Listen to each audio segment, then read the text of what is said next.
एक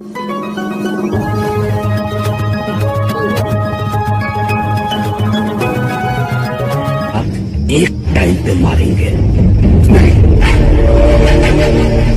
एक साथ नहीं, अलग अलग, एक एक करके, और हर एक के बाद अगले को वक्त दूंगा ताकि उसे मौत का खौफ महसूस हो। मतलब मौत तो मौत ही होगी उनके लिए,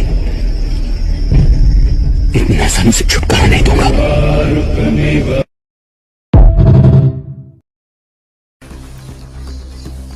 सोलापूर शहरात खळबळ उडवणारी घटना घडली आहे। 6 वर्षापूर्वीच्या मारहाणीचा केस मागे न घेतल्याच्या रागातून एका तरुणाची भर दिवसा रस्त्यात कोयता आणि दगडाने ठेचून निर्गुण हत्या करण्यात आली।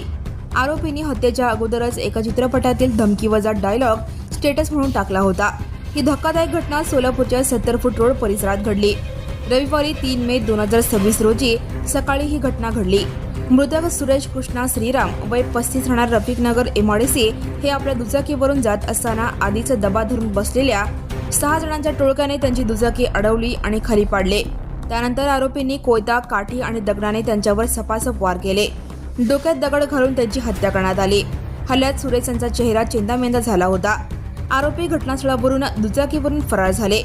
सर्वात धक्कादायक बाब म्हणजे खून करण्यापूर्वीचा आरोपींनी धमकीचा स्टेटस टाकला होता। आरोपी रोहित अण्णा रेड्डी याने घटनेपूर्वी एका चित्रपटातील धमकावणारा स्टेटस व्हॉट्सअपवर टाकला होता। त्यात म्हटले होते, उसे एक साथ नहीं मारेंगे, अलग अलग करके मारेंगे और अगले को वक्त दूंगा, उसे मौत का खौफ महसूस हो। मृतकाची पत्नी लक्ष्मी सुरेश श्रीराम वय 30 यांनी दिलेल्या फिर्यादीवरून जेलरोड पोलीस ठाण्यात विजय अशोक श्रीराम, रोहित बसप्पा अण्णा रेड्डी, सुभाष सगडा राहणार नई जिंदगी, करण अशोक श्रीराम, सुमित अशोक श्रीराम, राहुल बसप्पा अण्णा रेड्डी सर्व आरोपी राहणार कुंची कोरवी गल्ली मोलाली चौक परिसरातील या 6 जणांविरुद्ध गुन्हा दाखल करण्यात आला आहे। पोलिसांनी आरोपींना लगेचच अटक केली आहे। एक टाइम पे मारेंगे, नहीं एक साथ नहीं, अलग अलग, एक एक करके, और हर एक के बाद अगले को वक्त दूंगा ताकि उसे मौत का खौफ महसूस हो। मतलब मौत तो मौत ही होगी उनके लिए,